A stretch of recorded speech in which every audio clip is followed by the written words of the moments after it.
is Thomas. I am from a peaceful little town in NorCal. It is called Oakland. Judging by the laughs, some of you have heard of it or been robbed by people from it. Now, it's a little tough balancing the anime thing and the whole being from Oakland thing because, you know, I already have problems as is. I'm stacking my anime problems on. It's like, man, when am I gonna cosplay? When's the next episode of Arakawa come out? How do I avoid getting shamed? You know, shit like that. The usual worries of an anime nerd from Oakland.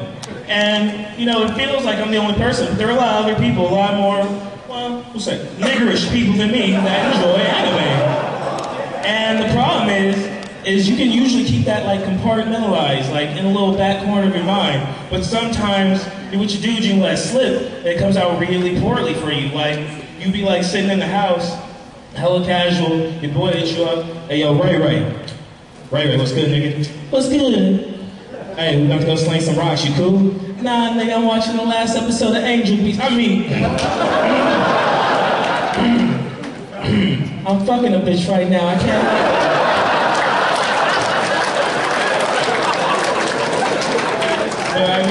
There are some things we all agree on, like all of the black people, including the ones here, voted for Obama. Give it up for the first colored person to ever get into the White House without breaking in. And you know, whether or not you like Obama, you have to admit that he has opened, you know, the doors for a lot more people from different backgrounds and old, rich, and white to become president. And because of that, I think that within, you know, the next 2, 3, possibly 4 terms, we can have an Otaku sitting in the White House as the president. And, I mean, I know it wasn't as much of a rocket supply because some people are like, no, I don't think it's a good idea. I've seen some motherfuckers here. No. But think about it. If you watched enough anime, you have some really practical solutions to some of like the big problems in the world. For example, Iran and Iraq. If you watch Gundam, you know the quickest way to stop insurgents is to drop a fucking colony on them.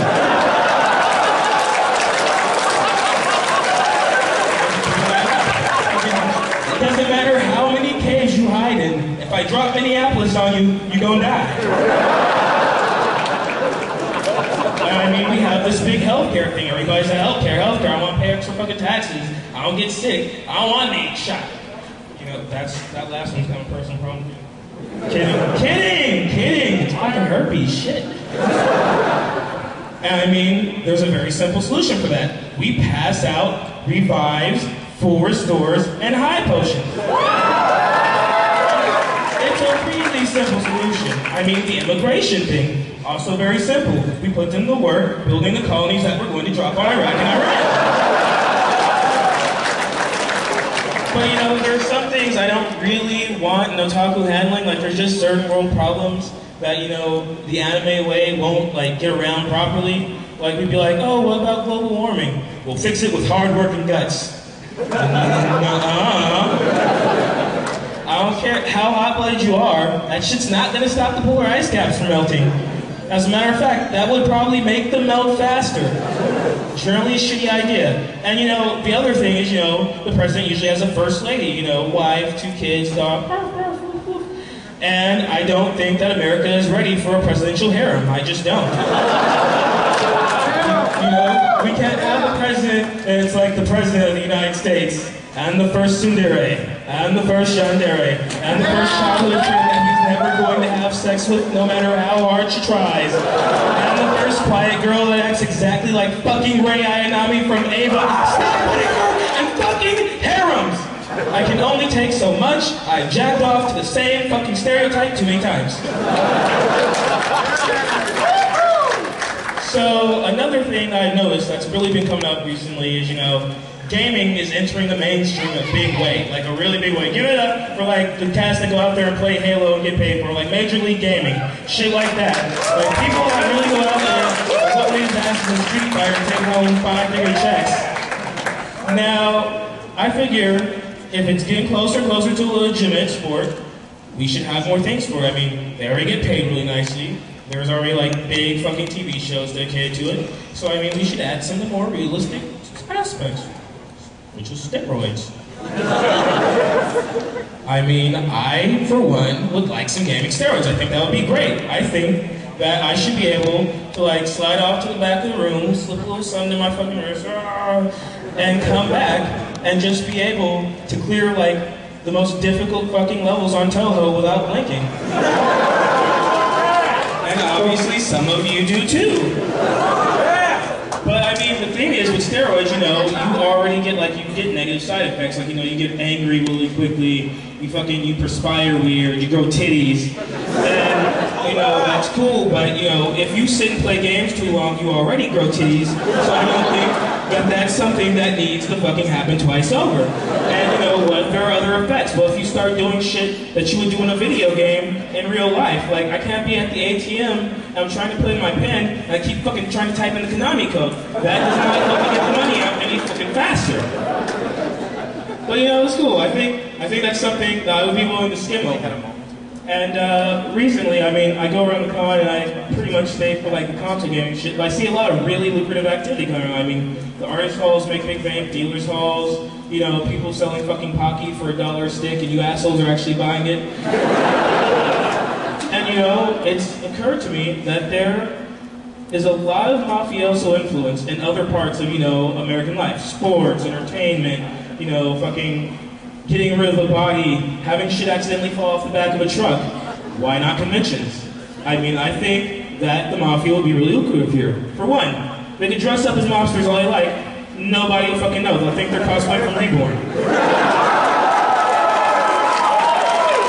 And there's so many people to extort for money at these things. I mean, look at all of you that keep buying those goddamn cat ears from the goddamn dealer's hall.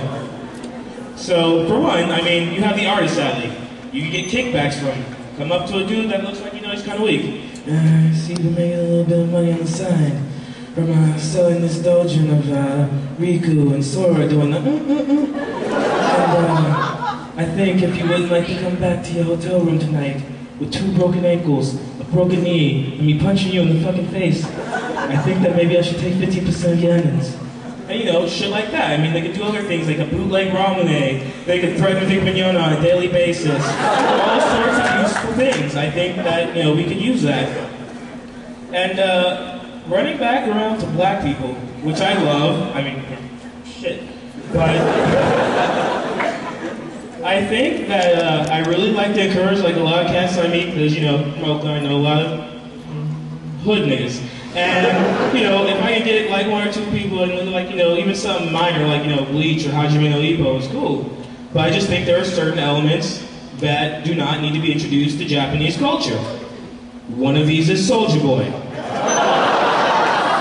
Now introducing Soulja Boy to anything is a shitty idea from you know, the get-go. But I think Japanese culture is essentially bad for him because look at this. You know, there's tokusatsu, you know, you have like Kamen Rider and fucking, you know, Sentai and all that great shit.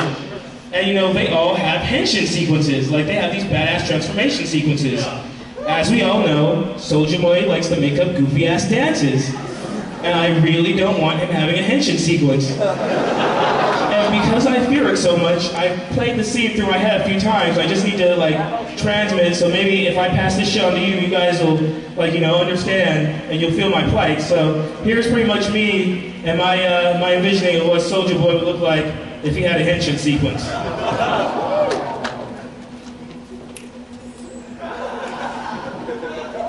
Soulja Boy Henshin.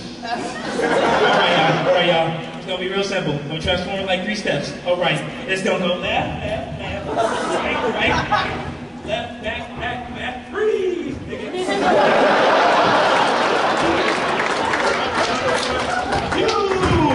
Wow! Sentai! Soulja Boy, tell him nigga.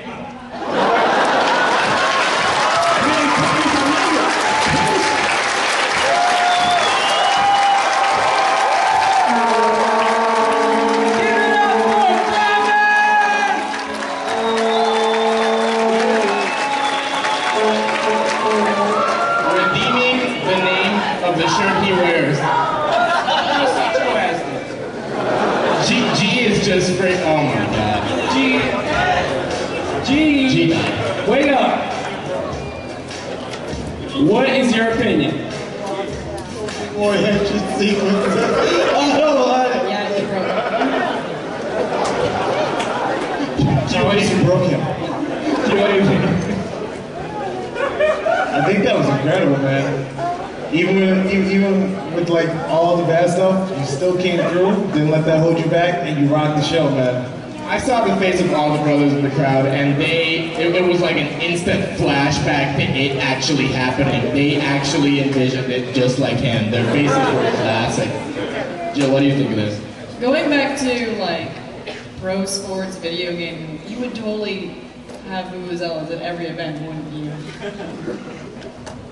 I have vuvuzelas at every non-sporting event. So. Give it up for Thomas, everybody.